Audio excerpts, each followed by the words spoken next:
அர்ஜுன் ரெட்டி அப்படின்னு சொல்லிட்டு Martin lottery அவருடைய மருமகன், அவருடைய பொண்ணை வந்து கல்யாணம் பண்ணியிருக்காரு. இவர் வந்து ஸ்டாலினுடைய மருமகன் சபரீசனுக்கு ரொம்பவும் நெருங்கிய நண்பர். இப்போ அவருக்கு வந்து அர்ஜுன் ரெட்டி வந்து எனக்கு நீங்கள் திமுக சார்பாக எம்பி சீட்டு கொடுங்க அப்படின்னு கேட்குறாரு. அதை வந்து திமுகவில் நேரடியாக செய்வதற்கு சபரீசனுக்கு இன்னைக்கு அதிகாரம் இல்லை. சபரீசனுடைய கை எப்போ கீழே இறங்குச்சு அப்படின்னா செந்தில் பாலாஜியுடைய கைதுக்கு பிறகு திமுகவில் இருந்து சபரீசன் ஓரங்கட்டு விட்டார். அதாவது அவருடைய ஆக்டிவிட்டி அவருக்கு வேணுங்கிறத செய்ய முடியல. எதனால்னா ஃபுல் இண்டிபெண்ட்டாக செந்தில் பாலாஜியை விட்டு வச்சிருந்தது சபரீசன். அதாவது சிம்பிளாக சொல்லணும்னா சார், அவர்கிட்ட இருந்து வர கட்டிங்களாம் இவர்கிட்ட தான் வரும். இவர் தான் செய்ய சொல்றது எதையும் அவர் தட்ட மாட்டார். அவர் அதிகார பலத்தில் இருந்தது எல்லாத்தையும் அனுசரிச்சுக்கிட்டாரு. இப்போ துர்கா ஸ்டாலின், உதயநிதி ஸ்டாலின், சபரீசன் எல்லாத்தையும் அனுசரித்து போனாலும் ஆனால் அவர் முழுசாக சார்ந்து இருந்தது யாருன்னா சபரீசன் அவர்களை தான். சபரீசன் சொன்னதுனால தானே இவ்வளோ தூரம் செஞ்சோம். ஆனால் நாளைக்கு இப்போ மாட்டி கட்சிக்கு கெட்ட பேர் ஆயிடுச்சேன்னு சொல்லி ஸ்டாலின் அவர்கள் அந்த ஒரு கோபத்தினால கொஞ்ச நாளைக்கு நீங்கள் அரசியலெல்லாம் தலையிடாதீங்க, உங்கள் வேலை என்னவோ அதை பாருங்க அப்படிங்க போக இன்னைக்கு திமுகக்குள்ளார சபரீசனுடைய கை இறங்கியிருக்கு. அப்போ நாளைக்கு அர்ஜுன் ரெட்டிக்கு சீட்டு கொடுக்கறது கஷ்டம்.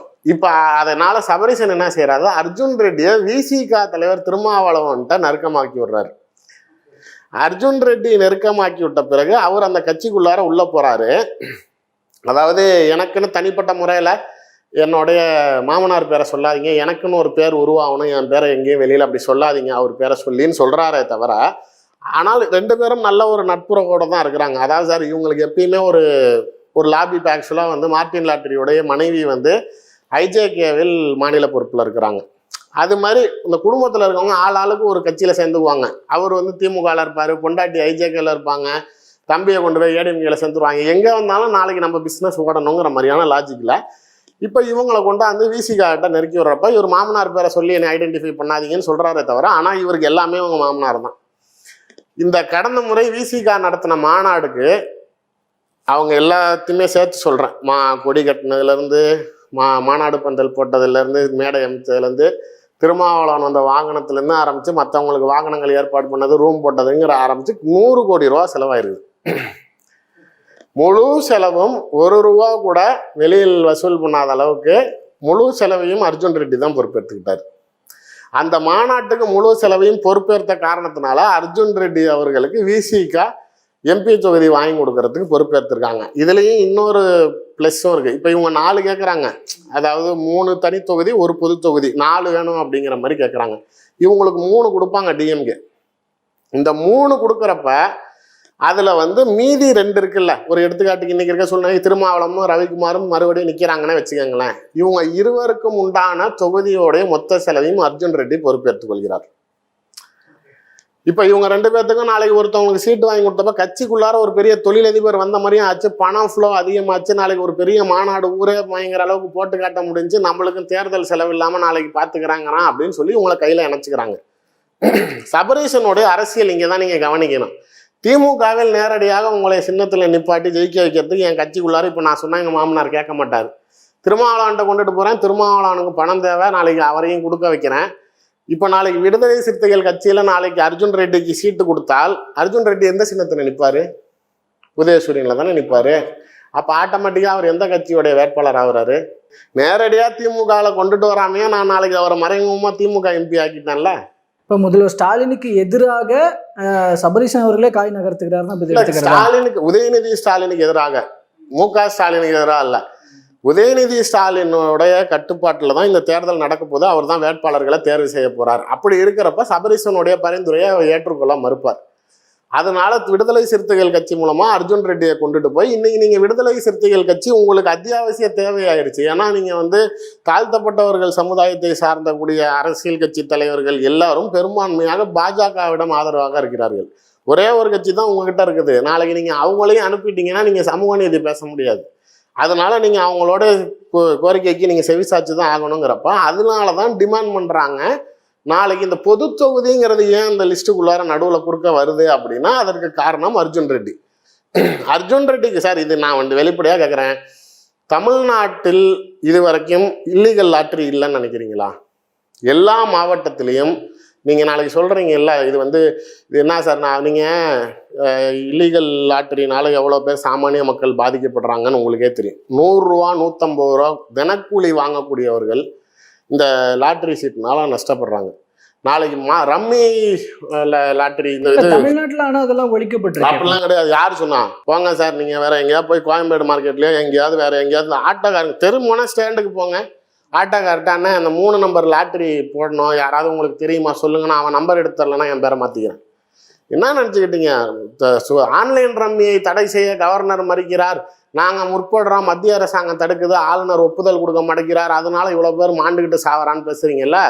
உங்களோட அரசாங்கத்தோட அலட்சியத்தாலையும் நாளைக்கு இந்த மாதிரி ஆட்களை நீங்கள் வளர்க்குறதுனாலையும் தமிழ்நாட்டுக்குள்ளார எவ்வளோ இல்லீகல் பிஸ்னஸ் நடக்குது தெரியுமா? வெளிப்படையாக சொல்கிறேன், தான் சொல்கிறேன்ல, 3 சீட்டு லாட்டரிங்கிறது தமிழ்நாடு முழுக்க எல்லா மாவட்டத்திலையும் எல்லா தகுதிக்கும் தராதரத்திற்கும் நடத்தப்படுகிறது.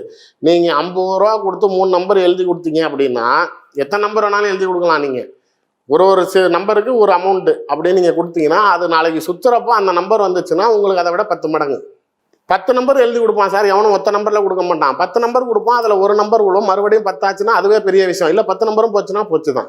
இது மாதிரி எவ்வளோ பேர் இழந்துக்கிட்டு இருக்காங்க தெரியுமா? இது அவ்வளவும் இவங்க பண்ணுற மார்ட்டின் லாட்டரி பண்ணுற வேலை. அதே மாதிரி வெளிநாடுகளில் 18 நாடுகளில் லாட்டரி பிஸ்னஸ் பண்ணுறாங்க இல்லை, அதில் 12 நாடுகளுக்கு மேலே இல்லீகல் லாட்டரி மட்டுமே பண்ணுறாங்க. சபரீசன் அவர்கள் தன்னுடைய பணங்கள் நிறையா நாளைக்கு மார்ட்டின் லாட்டரிகிட்ட கொடுத்து இந்த மாதிரி வெளிநாடுகளில் லாட்டரி பிஸ்னஸில் இன்வெஸ்ட் செய்திருப்பதனால இவங்களெல்லாம் கூட்டிகிட்டு வந்து, நான் தான் சொல்கிறேன்ல, இந்த கரிகாலன்னு சொல்லி இந்த மணல் குவாரி நடத்துகிறாரு, அவருக்கு ஏற்கனவே இப்போ அவரும் எம்பி ஆசையில் இருக்கிறாரு. இந்த படத்தெல்லாம் காட்டுவாங்கல்ல, நான் பெரிய ரவுடி 10 கொலை பண்ணிட்டேன், சாம்ராஜ்யம் பண்ண, இப்போ திடீர்னு எனக்கு எல்லாம் இறங்குது, ஒரு போலீஸ்காரன் வந்து என்னை கொண்டுருவாங்கிறான், அதனால நான் ஆட்சி அதிகாரத்துக்கு போய் மந்திரி ஆகிட்டேன், முதலமைச்சர் ஆகிட்டேன்னா என்னை எதுவும் செய்ய மாட்டான்னு இந்த படத்தெல்லாம் காட்டுற மாதிரி இந்த இல்லீகல் பிஸ்னஸ் பண்ணுறவங்க, இந்த 2ஆம் நம்பர் தொழில் பார்த்து பணம் சம்பாதிக்கிறவங்க எல்லாத்துக்கும் இப்போ அரசியல் ஆசை வந்துருச்சு. இவங்களெல்லாம் அடையாளப்படுத்துறதுக்கு இந்த திமுக அலையுது. இந்த மாதிரி அதானி அம்பானி பாஜக வளர்த்து விடுறத நாளைக்கு இதெல்லாம் சரியான்னு பேசுறீங்கல்ல. அதானி அம்பானி வந்து உலக பணக்காரர்கள் பட்டியலில் இடம்பெற்றிருக்கிறார்கள். இந்தியா நாட்டை சேர்ந்தவர் உலக பணக்கார பட்டியலில் இருக்காருங்கிறது நாட்டுக்கு பெருமை. வெளிநாடுகளில் எவ்வளோ இடத்துல போய் தொழில் பண்ணுறாங்க, எவ்வளோ இடத்துல வருமானங்கள் ஈட்டுறாங்க, அதெல்லாம் நாளைக்கு கொண்டாந்து நம்ம நாட்டுக்குள்ளார சேர்க்குறாங்கிறப்ப நம்மளோட இந்தியன் பிஸ்னஸ் மேனு 12 கண்ட்ரியில் பிஸ்னஸ் பண்ணுறாங்கங்கிறது நாட்டுக்கு பெருமை. இவங்க வளர்கிற இடத்துல நாட்டுடைய பொருளாதாரமும் வளருது. இதே காங்கிரஸும் திமுகவும் தான் நாளைக்கு இப்படி அதானிக்கு செய்கிறீங்க அம்பானிக்கு செய்கிறீங்கன்னு பேசுகிறீங்க. இதே காங்கிரஸ் கவர்மெண்ட்டு நாளைக்கு தெலுங்கானாவில் அமைது ரேவந்த் ரெட்டி பொருளாதார முதலீட்டாளர்கள் மாநாட்டில் கூட்டிகிட்டு வந்து அதானி கிட்ட முதலீடு வாங்கிட்டு அதானியும் தெலுங்கானா கவர்மெண்ட்டும் இரு கண்கள்னு பேசுகிறீங்க. இதே நாளைக்கு ஸ்டாலின் பேசுகிறாரு, இங்கே தமிழ்நாட்டில் நடந்த முதலீட்டாளர்கள் மாநாட்டில் அதானியோட முதலீடு தான் ஜாஸ்தி. சொல்லுங்கள், ஏன் அதானியோட பேரை வாயை திறக்க மாட்டேங்கிறீங்க? நாங்கள் கொடுக்குற தப்புனீங்க, ஆனால் நீங்கள் முதலீடு வாங்குறதுனப்பா நான் ரைட்டுங்கிறீங்க. நாங்களாச்சும் பரவாயில்ல சார், அவங்களாம் நான் அதானி அம்பானி 2ஆம் நம்பர் தொழிலாக பண்ணுறாங்க, நியாயமான தொழில் செஞ்சு நிறைய பேருக்கு வேலை வாய்ப்பை உருவாக்கி கொடுத்து நாட்டோட பொருளாதாரத்தை உயர்த்துறவங்களுக்கு கொடுக்குறான். நீங்கள் இந்த மணல் குவாரி திருட்டில் ஈடுபடுறவனும் இல்லீகல் லாட்டரி ஓட்டுறவனையும் கூப்பிட்டு வந்து அவன் மூலமாக கோடியாக சம்பாரித்து அவங்ககிட்ட இருந்து காசை வாங்கி வச்சுக்கிட்டு அவனுக்கு நாளைக்கு எம்பி சீட்டு கொடுத்து அவன் அரசியல்வாதி ஆக்கி விடுறதுக்கு பேர் இது சமூக நீதி கட்சி, திராவிட கட்சி. அது இல்லை. இப்போ நீங்க இவ்வளவு விஷயம் சொல்றீங்க, இதெல்லாமே இப்போ உதயநிதி ஸ்டாலின் தலைமையில இந்த இதெல்லாம் நடந்துகிட்டு இருக்கு அப்படின்ற போது அவருக்கு இந்த விஷயம் எனக்கு தெரியாம தான் இருக்கு. அவருக்கு மட்டும் என்ன வாங்காமையா இருக்கிறாரு? நம்ம அவர் மட்டும் என்ன காந்தி பெத்த பிள்ளையா அப்படியே பாரம்பரியமா அவர் வந்து ரொம்ப நேர்மையா நடந்துக்கிறதுக்கு? இப்படி வந்தாலும் சீட் கிடைக்காது அப்படிலாம் கிடையாது. காசு எங்க கொடுத்தாலும் கிடைக்கும். ஆனா நாளைக்கு இவர் மூலமா வரப்பாங்கிறப்ப வராது. அதாவது இந்த கோஷ்டி சண்டைன்னு இருக்கு, சபரீசனுடைய நண்பர்கள் உதயநிதியோடைய நண்பர்கள்னு ஒரு சில கும்பல் இருக்குது. நீங்க அப்படி இருக்கிறப்ப இன்னைக்கு முழு தேர்தலும் உதயநிதி கட்டுப்பாட்டில் இருக்கப்ப சபரீசன் எனக்காக அர்ஜுன் ரெட்டி கூடனா கொடுக்க மாட்டாரு. கொடுக்கலன்னா அப்ப யாருக்கு அசிங்கம்? நீங்கள் அவர் ஒன்றும் சும்மாலாம் இருக்க மாட்டார். அவர் நாளைக்கு அவருக்கு வேண்டிய நண்பர்கள்ட்ட பணம் வாங்கி அவர் கொடுப்பாரு. நான் ஏன் அவன்கிட்ட பணம் வாங்கி கொடுக்கணும்? அதுக்கு நான் இங்கேயே பணம் வாங்கிட்டு கொடுப்பேன்னு அவர் கொடுத்துட்டு போவார். சார், எனக்கு தேவை என்னன்னா, நீங்கள் நியாயமாக தொழில் நடத்துகிற நபர்களை முன்னிலைப்படுத்துங்க. கரிகாலன் நாளைக்கு இல்லீகல் மைனிங் பண்ணுறாரு, மணல் குவாரி நடத்துகிறவருக்கு எம்பி ஆசை இருக்குது. நீங்கள் திமுக, நான் விளையாட்டுக்கு சொல்ல, நீங்கள் நடக்குதா இல்லையான்னு பாருங்கள். 2025லும் 2026லையும் ராஜ்யசபா தேர்தல் வருது. அதில் திமுகவுக்கும் 3-4 சீட்டு இருக்குது வருஷத்துக்கு. நீங்கள் அதில் ஏதாவது ஒன்றுலையாச்சும் கரிகாலனுக்கு நாளைக்கு அவங்க ராஜ்யசபா சீட்டு கொடுக்கலன்னா என் பேரை மாற்றிக்கிறேன். நீங்கள் திருட்டு மணல் இந்த மணல் குவாரி நடத்தக்கூடிய கரிகாலனுக்கு ராஜ்யசபா எம்பி சீட்டு திமுக உறுதி செஞ்சு வச்சுருக்காங்க. அதே மாதிரி நீங்கள் லாட்ரி கும்பலை சேர்ந்த மார்ட்டின் மருமகனை கூப்பிட்டு வந்து அர்ஜுன் ரெட்டியை கூப்பிட்டு வந்து நாளைக்கு நீங்கள் வந்து திரும்பி எம்பி சீட்டு கொடுக்கறதுக்கு மறைமுகமாக கூட்டணி கட்சி இப்போ நேரடியாக திமுகவே நாளைக்கு சீட்டு கொடுத்தாலும் நீங்கள் விமர்சனத்துக்கு உள்ளாக்குவீங்களா? இந்த மாதிரி திருட்டு லாட்டரி நடத்துகிறவங்களோட மருமகன் அர்ஜுன் ரெட்டியை கூப்பிட்டு வந்து சீட்டு கொடுத்துருக்குது திமுக பொருள் பேசும் பொருள் ஆகுன்ட்டு அதை விடுதலை சிறுத்தைகள் கட்சி மூலமாக நாளைக்கு உள்ளே கொண்டுட்டு வந்து நாளைக்கு ஆனால் திமுகலேயே உதயசூரியன் சின்னத்தில் நிற்க வச்சு ஜெயிக்க வைக்கிறதுக்கு வழி தேடுறீங்களே, இது நல்லா இருக்குதா சொல்லுங்கள்? இது நியாயமாக மக்கள் சேவை செய்கிறதுக்கு இவங்களாம் எதுக்காக வராங்க? இவங்களாம் நாளைக்கு பதவிக்கு வந்து ஜெயிச்சா மட்டும் நாளைக்கு மக்கள் சேவை செய்வாங்கன்னு நினைக்கிறீங்களா? 100 கோடி 200 கோடி நாளைக்கு இப்போ திருமாவளவனுக்கு தொகுதிக்கு 100 கோடி 2 தொகுதியில் நிற்கிறீங்களா, 2 தொகுதிக்கு 200 கோடி ரூபா நான் கொடுத்துட்றாங்க, எனக்கு சீட்டு வாங்கி கொடுங்க. ஆனால் இப்போ சபரீசனே கூட்டு போய் சொல்கிறப்ப உங்களுக்கு என்ன தேவையோ செஞ்சுருவார், மாநாடா முழு செலவையும் பார்த்துவார். நீங்கள் எலெக்ஷனில் நிற்கிறீங்களா, அதுக்கும் செலவை பார்த்துக்குவார். அவருக்கு ஒரு சீட்டு மட்டும் வாங்கி கொடுத்துருங்க, அவர் பாட்டுக்கு உதயசூரியனில் நிற்பார், அவருக்கும் அவர் செலவை பார்த்துக்குவார். அப்படின்னா இதில் என்ன திருமாவளவனுக்கு என்ன கஷ்டம்? ஆனா இப்படி வரும் டைரக்டா திமுகக்குள்ள வந்தா ஒரு கெட்ட பேர் வரும். ஆனா இப்படி வந்தா அந்த கெட்ட பேர் நம்ம டைரக்டா நம்ம மேல உதயநிதி போய் நாளைக்கு திருமாவளவன்ட்டு அர்ஜுன் ரெட்டிக்கு மட்டும் சீட்டு கேட்காதீங்கண்ணே அப்படின்னு சொல்ல முடியாதுல்ல. அவர் நாளைக்கு எனக்கு செலவு பண்ணியிருக்காரு, மாநாட்டுக்கெல்லாம் பண்ணியிருக்காரு, நான் எப்படிங்க பதில் சொல்லுவேன்? எனக்காக நீங்கள் கொடுத்து தான் ஆகணும், நீ கொடுக்குறியா நான் ஏடிஎம்கே போவா? அவ்வளோதான். பின்னாடி இப்படி ஒரு பாயிண்ட் இருக்குன்னா அப்போ அந்த பொது தொகுதி அப்போ கன்ஃபார்ம்னு தானே இப்போ எடுத்துக்கணும். பொது தொகுதிங்கிறது அவங்க வேணும், சமூக நீதி பேசுறீங்க இல்லைன்னு சொல்ல முடியாதுல. திமுகவுடைய கொள்கை சித்தாந்தத்தையே கேள்விக்குறியாக்கிடுவாங்கல்ல. ஒருவேளை தனி தொகுதி மட்டும்தான் விடுதலை சிறுத்தைகளுக்கு கொடுக்க முடியும், லாக்கே அங்கே தான் வைக்கிறாங்கங்க. தனி தொகுதி மட்டும் கொடுத்துட்டீங்க, பொது தொகுதி கொடுக்க முடியாது. பொது தொகுதி கொடுத்தா தானே அர்ஜுன் ரெட்டியை நிப்பாட்டுவா, பொது தொகுதி கிடையாது அப்படின்னு உதயநிதி முடிவு எடுத்தா சமூக நீதி பேசுகிற கட்சி நாளைக்கு எங்களை ஜாதியை பார்த்துட்டு தான் தனி தொகுதியில் நிற்க சொல்கிறீங்க, பொது தொகுதி கொடுக்க மறுக்கிறீங்கன்னு நாளைக்கு உங்கள் மேலே பிரச்சனை வரும். அதனால் பொது தொகுதி கொடுத்துருவீங்கல்ல, அதுக்கப்புறம் அந்த கட்சியில் நீ இவனை வேட்பாளராக போடுன்னு என் கட்சிக்குள்ளார நீ முடிவு எடுக்க முடியாதுல்ல. அங்கே தான் வைக்கிறாங்க லாக்கு.